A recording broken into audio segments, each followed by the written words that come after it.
একে তো রোহিঙ্গাকে নিয়ে আমরা বড় সমস্যায় আছি, আমাদের মানুষকে সাহায্য করার ব্যাপারে কোনো আপত্তি নাই, জাতিসংঘ উদ্যোগ নিয়ে তাকে সাহায্য করাতে আমাদের আপত্তি নাই।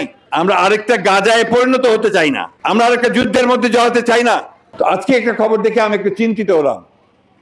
ওই খবরটা দেখলাম যে বাংলাদেশের যে উপদেষ্টা, আপনার বৈদেশিক উপদেষ্টা তহিদ সাহেব, তিনি বলছেন যে আরাকানদের সঙ্গে যোগাযোগের জন্য আমরা একটা হিউম্যানিটেরিয়ান প্যাসেজ, মানবিক একটা প্যাসেজ আমরা আরাকানে দিচ্ছি। আপনার খুব কঠিন কথাটা বোঝানো মুশকিল হচ্ছে আমার। অর্থাৎ ওখানে যাওয়া যায় না তো, এখন আমাদের বাংলাদেশের এই যে চিটাগাং দিয়ে যদি যাওয়া যায় তাহলে যাওয়া যাবে, গিয়ে ওইদের ওখানে যাওয়া যাবে, যোগাযোগ করা যাবে। এখন এই যোগাযোগ করার জন্য তারা এখানে একটা হিউম্যানিটেরিয়ান প্যাসেজ দিচ্ছে। কেমন ব্যাপারটা কি বুঝাই বলি একটু। যমুনা ইলেকট্রনিক্স ঈদে ডাবল খুশি অফার সিজন 3, যে কোনো পণ্য কিনলেই পাচ্ছেন নিশ্চিত ঈদ উপহার। গাজাতে যুদ্ধ হচ্ছে না, গাজাতে খালি বোমা ফেলতেছে তো আপনার ইসরায়েল, তাই না? ওই জন্য কাউ যাওয়া পারে না। এখন আপনার বিশ্ব থেকে আর কি আপনার এই জাতিসংঘ থেকে খাবার, ওষুধ টষুধ এই সমস্ত মানুষের জন্য পাঠাতে হলে ওই জর্দান থেকে অথবা আপনার মিশর থেকে রাস্তা তৈরি করে ওই দিক দিয়ে গাজাতে পাঠানো হচ্ছে। ভালো কথা, এটা মানবিক দরকার আছে। তা আমার কথা হচ্ছে যে আজকে বাংলাদেশকে ওই জায়গায় পৌঁছাতে হলো যে বাংলাদেশকে এখন আপনার একটা প্যাসেজ দিতে হচ্ছে, হিউম্যানিটেরিয়ান প্যাসেজ দিতে হচ্ছে। এটা অনেক বড় সিদ্ধান্ত। এই সিদ্ধান্তের সঙ্গে আমাদের স্বাধীনতা, সার্বভৌমত্ব এবং ভবিষ্যতে এই অঞ্চলের শান্তি স্থিতিশীলতা জড়িত আছে।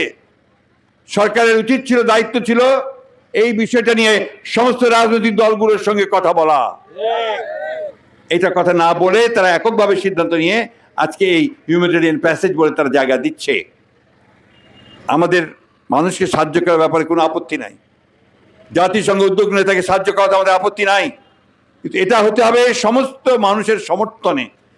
আমরা আরেকটা গাজায় পরিণত হতে চাই না, আমরা আরেকটা যুদ্ধের মধ্যে জড়াতে চাই না। আমাদের এখানে এসে আরো কেউ গোলমাল করুক সেটাও আমরা চাই না। একে তো রোহিঙ্গাকে নিয়ে আমরা বড় সমস্যায় আছি, তারপরে এই প্যাসেজ দেওয়াতে যে আবার কোনো বড় সমস্যার সৃষ্টি হয় সেগুলো আলোচনা করে ব্যবস্থা নিয়ে তারপরে এটাতে যাওয়া উচিত ছিল বলে আমরা মনে করি। এই সরকারের প্রধান দায়িত্ব হচ্ছে যেখানে একটা নির্বাচন করবে, যে নির্বাচনে সবাই ভোট দিতে পারবে। আমার ভোট আমি দেব, যাকে খুশি তাকে দেব। বিগত 15টা বছর আমরা কেউ নির্বাচনে কেন্দ্রেই যাইতে পারি নাই। আমরা তো বাদ দেন, আমাদের ছেলেমেয়েরা কেউ যেতে পারে নাই, অন্যান্যরা কেউ যেতে পারে নাই। এবং তাদের অত্যাচারে, তাদের দাপটে আমরা রাত্রে ঘুমাতে পারি নাই। বন্ধুগণ, অনেক সময় পার হয়ে গেছে। একটা দেশের স্বাধীনতার 53 বছর পার হয়েছে।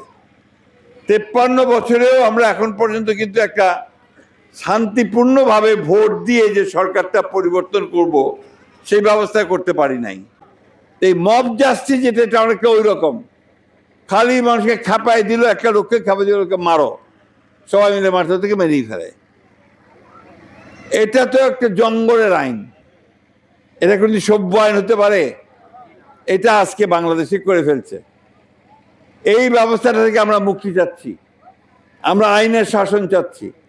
যে অপরাধ করছে তাকে পুলিশ ধরবে, পুলিশ তার বিরুদ্ধে ব্যবস্থা নেবে এবং বিচারক তার বিচার করবে। এই ব্যবস্থাটা আমরা চাই। এই জন্যই আমরা একটা বলছি যেটাকে পরিবর্তন করা দরকার। ওই পরিবর্তনের কাজটা শুরু হয়েছে। আমি সোজা হিসাব করে কথা বলি, এখানে তো আমাদের সব সাংবাদিক ভাইদেরকে সামনে দিয়েছে, বড় বড় ক্যামেরা সব সামনে এসে গেছে। এই যে বড় বড় ক্যামেরা সামনে দিয়েছে, কয়দিন আগে এরা কিন্তু আপনার সব কথা বলতে পারতো না, এরা সব কথা কইবা পারেছে, যা ইচ্ছা আছে কয়েছে, আগত কইবা পারেছিলেনি। কইলে কি ডিজিটাল আইন, সরকারের বিরুদ্ধে কথা বলছো, সুতরাং তোমার বিরুদ্ধে মামলা।